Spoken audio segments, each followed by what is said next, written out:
Well, welcome back. Will Meyer, the movie guy, is here with us. Perfect day to talk about top movies at the box office because we've got a little bit of a rainy day on our hands. Now, the one you've probably seen the most commercials about, heard the most about, Aquaman. Yeah, but definitely. Is it living up to the hype? You know, that's the thing about this movie. You know, it's based on the DC comics of the same name, and people are saying, you know, it's not terrible because all those DC comics movies, like everything except for Wonder Woman, Justice League, Batman v Superman, all those are really bad, and so people are like, hey, it's not that bad, but I don't really think it's that good, to be honest. Yeah. So, it's a movie that stars Jason Momoa, Nicole Kidman, Patrick Wilson, and also Amber Heard, and it's a movie that's, you know, has a lot of issues, at least in my opinion. I think that the look of this movie for me isn't great. It's trying for this Avatar thing, try to transport you to another world. You know, digital effects have come such a long way since this movie's been in development, but it really, I just kept thinking it must cost a whole lot of money to look this cheap. It just looked very fake to me.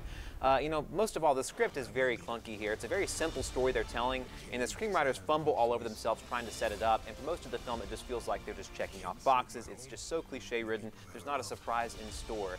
And I think that's, you know, this movie is getting points for knowing that it's cheesy and that it's sort of ridiculous, but that doesn't make it any more palatable for me. Just because the movie's, you know, knows that it's silly doesn't make it any better. There are a lot of attempts at humor in this movie, but they really kind of just didn't work for me. They felt kind of desperate. So I didn't hate everything about this movie. I think the hand-to-hand combat scenes really work in this film. They're shot in a really interesting way.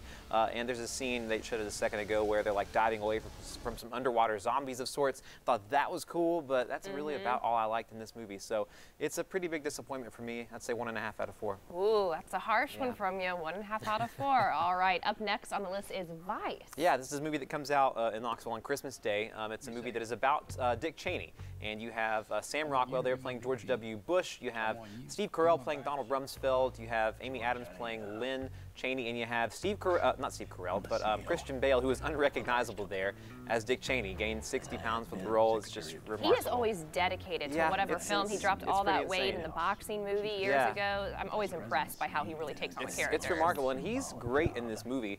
It's directed by Adam McKay, who brought us a lot of Will Ferrell comedies, but also The Big Short, which was a movie that was able to use comedy to make sense out of the 2008 financial crisis. And so he's doing something similar here, combining comedy with social criticism.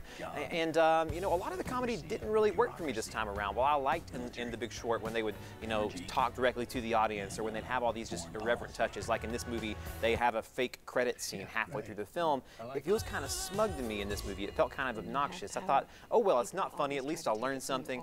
But really, a lot of what this movie has to say is kind of old news. I think we all kind of know about Cheney's relationship with waterboarding, or his involvement garnering support for the Iraq War, or his taking control of the military after 9/11. All that kind of felt like old news. There wasn't really that much that was insightful for me in this movie.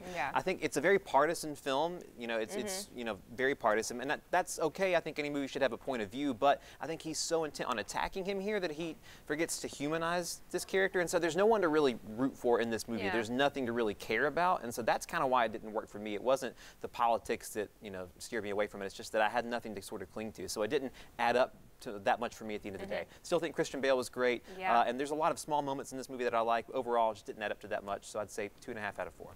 All right, and our final one, Ben is back, Julia Roberts. Julia Roberts. So, like, I haven't seen her in a while. And it's great to see her have a role that's worthy of her talents, and she has that in this movie. She plays the mother of Ben, who is this young drug-addicted man who comes home on Christmas Eve. She is overjoyed to see him. She believes that he's clean, or at least wants to, and pretty much everyone else in the house thinks, well, we're not really sure, so he better go back to where he came from.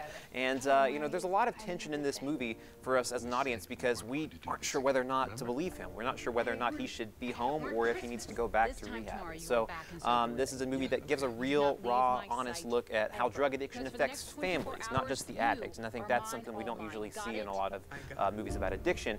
About halfway through this film, though, it kind of turns into a thriller, and that didn't really work for me. It gets a little preposterous. It still keeps you on the edge of your seat, but it's a little hard to swallow. But great performances in this movie from Lucas Hedges and Julia Roberts, so pretty solid 3 out of 4 for me. We're seeing him in a lot of stuff now. Lucas Hedges is one of the best actors of his generation. He's in everything right now. He is. And where can we go for more reviews? You can go to my Facebook page or my Twitter page. It's Will Talk Movies. Great. Thanks so much, Will. We appreciate maybe a little something to do on that rainy day. We're going to send things out to the weather port where Rebecca is, hopefully not shivering. How cold is it out there?